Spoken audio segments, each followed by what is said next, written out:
مساء الورد. اليوم ان شاء الله طبقنا كتير سهل وسريع وصحي، بنصحكم تجربوه. خليني احكي لكم عن المكونات. رح نحتاج فلفل الوان، فطر، بصل ابيض، شرايح توم. صدر الدجاج مقطع يعني قطعة كبيرة نوعا ما شوي، يعني مو انه ما نصغرها، خليها قطع وسط.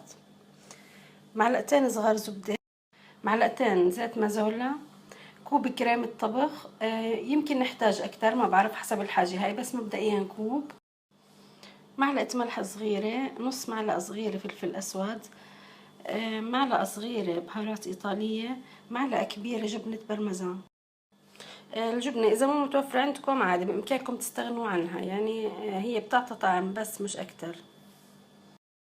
أول شي بنحط الزيت والزبدة بالقلاية بنسخنهم، بعدين بنضيف صدر الدجاج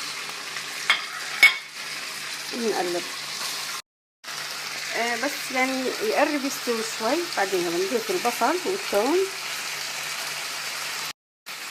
هلا بنضيف باقي المواد اللي عندنا كاملين، الفلفل والبصل.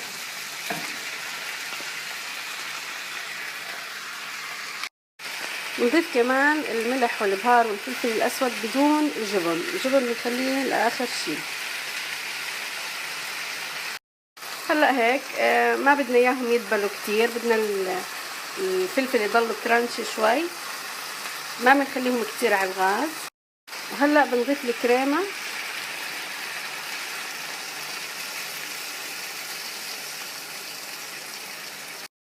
زي ما قلت لكم اذا احتجتوا كمان كريمه حطوا، انا حطيت كمان ربع كوب لاني شفت الكميه قليله. ما بعرف كيف كمياتكم انتو، حسب حاجتكم يعني.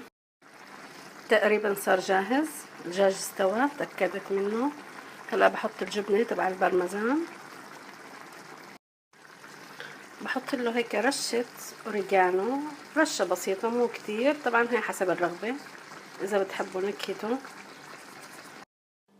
وهي طبقنا صار جاهز، كتير سريع وكتير سهل ولذيذ، بنصحكم تجربوه.